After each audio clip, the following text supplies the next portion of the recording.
for boxing. All right, y'all. I'm gonna try my best to get this one out before I get to the job. So excuse the background noise and all. But y'all, I want to talk about this Terrence Crawford situation with Bob Arum and Top Rank.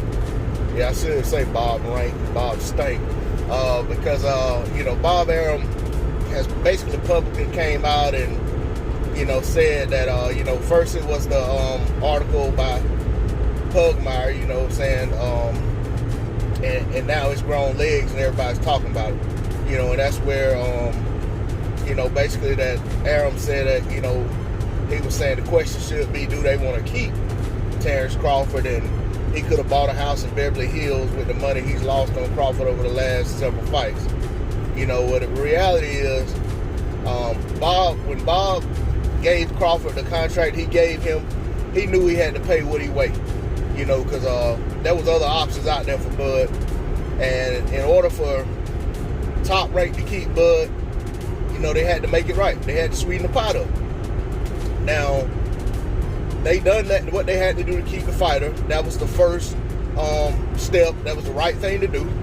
But what he failed at was he failed to get Bud the fights that would move the needle and bring in the revenue that they needed to bring in. And what Bob chose to do to defend that is go on the attack and tirade of these other fighters, primarily these guys on the PBC side in the welterweight division. Bob basically, accused those guys of ducking, accused, Al Heyman of things and this, that, and the other, instead of having, a moment of self-reflection and saying, okay, if I had to pay Bud Crawford to stay, then I'm going to have to pay these guys to get in the ring with him. And then we got to sell these fights and we'll recoup the revenue on the back end. But Bob didn't look at it that way, or doesn't seem to look at it that way. He paid Bud, and now he wants somebody else to pay for Bud to to have to fight their guys. But it's like, what I'm saying, you can't have it both ways. So and the one thing I'll say, a lot of people, when it comes to what these guys bring in, and guys turning down purses and saying, I made X amount of dollars against this subpar opponent, so I'm not gonna take this much money to fight Bud. Well, what people fail to realize is one of the reasons these guys make all this money fighting these subpar opponents is because they don't have to pay those guys a lot of money.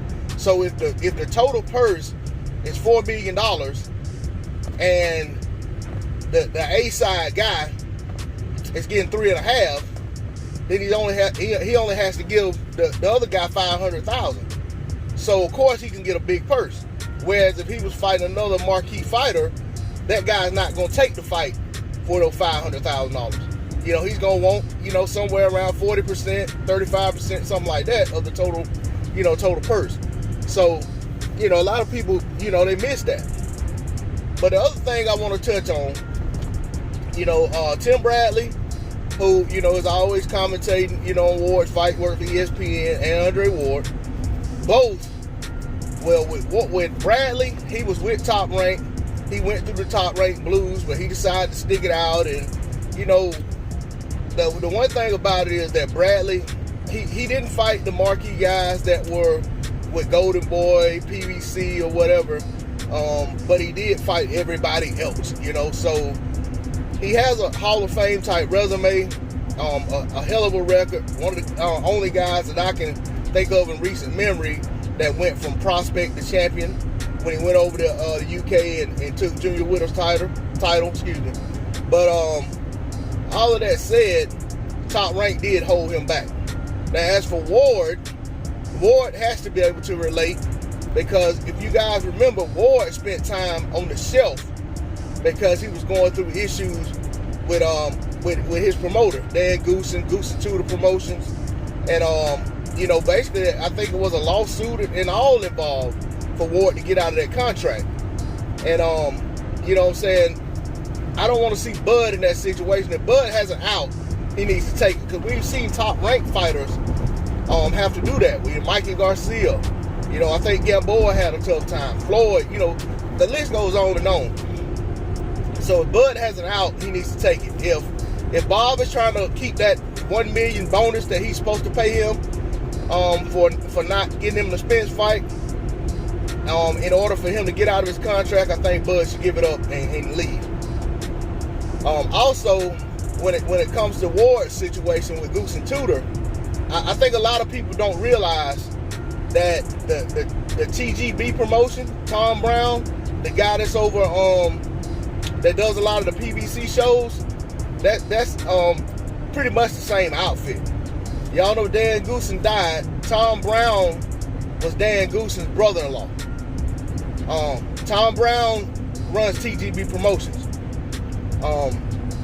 So, you know, when you think about all the stuff Ward was tied up in, it's good that these guys on the PBC side are only doing like fight-by-fight basis fights with TGB, because who knows what kind of situation they could end up entangled in if they were in long-term contracts with them. So I think the way to go for a lot of these fighters is to try to stay out of these long-term deals with these promoters, because it's almost like these NFL contracts. You know, they'll give these guys these big money, but as soon as they feel like you're not performing or you're not bringing in what they want, then they don't want to honor the contract. But on the flip side, if you're in some contract and you're bringing in mega revenue and you want your contract increased, no, you're stuck with the deal you got until it expires, and then we'll do something else. So I think, like I said, I reiterate, in Bud's case, if he has an opportunity to get out, I think Bud should get out. So he's not tied up into some legal, entanglement or anything like that, and ends up stalling his career, especially at this stage of his career. But that's all I got to say on the subject. D-Lo 404 Boxing, I'm out.